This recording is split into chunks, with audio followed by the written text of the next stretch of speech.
you go, I'm journaling my thoughts. You should see my diary, cause it goes on for pages. But when the lights go down and I'm all alone, all the fears come out just as the unknown. Assalamualaikum warahmatullahi wabarakatuh. Baiklah teman-teman, di sini kami menjadi kelompok 3 mata kuliah Mekanika Sistem Partikel, di mana di sini kami membahas mengenai materi satu dimensi dan dua dimensi. Nah teman-teman, sebelum lanjut ke video, silakan like and subscribe video di bawah ini, tombol di bawah ini, untuk mendapatkan informasi yang menarik selanjutnya. Penjelasan pertama, yang ini penjelasan mengenai satu dimensi. Ya, simak video berikut ini. Apa sih gerak satu dimensi? Gerak satu dimensi adalah gerak benda dalam satu garis lurus, baik dalam arah horizontal, misalnya mobil bergerak di jalan, maupun vertikal, misalnya benda jatuh bebas. Dengan rumus F sama dengan M dikali A. F adalah gaya, M adalah massa, dan A adalah percepatan. 3. Gerak satu dimensi, karakteristiknya yang pertama yaitu hanya bergerak pada bidang lurus, yaitu hanya bisa maju atau mundur. Kemudian yang kedua, gerak satu dimensi itu bergerak pada posisi yang konstan atau dia juga dapat berubah-ubah. Baiklah, selanjutnya adanya penerapan dari satu dimensi, di mana saya menggunakan metode mobil yang bergerak di lintasan lurus. Artinya mobil ini hanya bergerak di lintasan lurus, yang ingin maju ataupun mundur tanpa adanya perpindahan ke samping, ke atas ataupun ke bawah. Nah, teman-teman, di sana dalam penerapan hal tersebut adanya gaya-gaya yang bekerja. Yang pertama adanya gaya dorong. Apa sih itu gaya dorong? Gaya dorong itu adalah gaya yang membuat mobil tersebut bergerak sehingga mobil tersebut bergerak lurus ke depan ataupun mundur ke belakang. Selanjutnya adanya gaya hambatan udara, di mana gaya hambatan udara itu adalah gaya yang berlawanan dengan arah mata angin. Ini mobil yang berlawanan dengan arah mata angin, bisa dia maju, arah mata angin dia akan berlawanan dengan arah mata angin. Selanjutnya adanya gaya gravitasi, di mana gaya gravitasi adalah gaya tarik menarik antara benda, di mana itu menarik mobil tersebut ke bawah agar tidak melayang ke atas kemana-mana. Selanjutnya adanya gaya gesekan, di mana seperti teman-teman lihat tadi, mobil tersebut berhenti dari gaya lurus, lintasan lurus tadi. Karena mengapa? Karena ada gaya gesekan antara ban dengan lintasan. Nah, di sini berlaku juga hukum Newton, di mana F itu sama dengan 0, ini kecepatannya konstan. Apabila ada perpindahan yang terjadi, maka adanya rumus yang berlaku, yaitu F sama dengan M kali A, yakni gaya sama dengan massa dikali percepatan.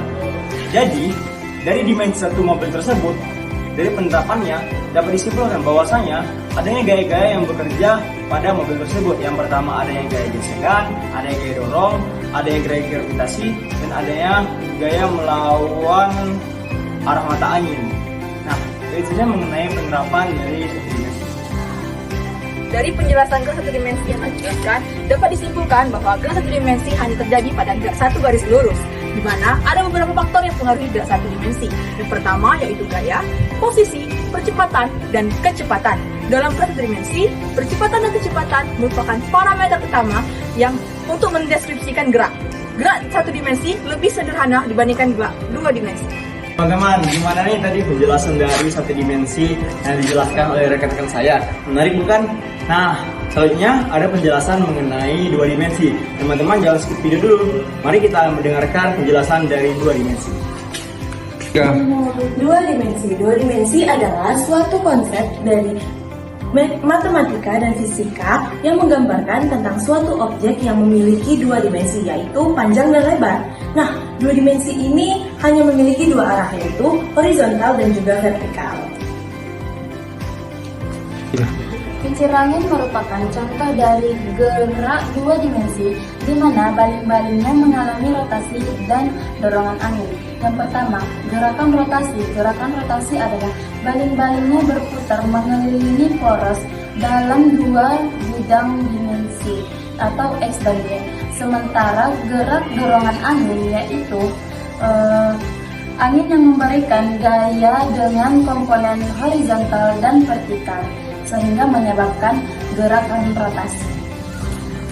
Perbedaan antara gerak satu dimensi dan gerak dua dimensi terletak pada jumlah arahnya, di mana besaran-besaran ini dapat berubah. Selanjutnya, aplikasi yang dapat digunakan untuk mempelajari gerak dua dimensi adalah tracker video analysis. Selain itu, aplikasi komputer MATLAB juga dapat digunakan untuk menganalisis gerak dua dimensi.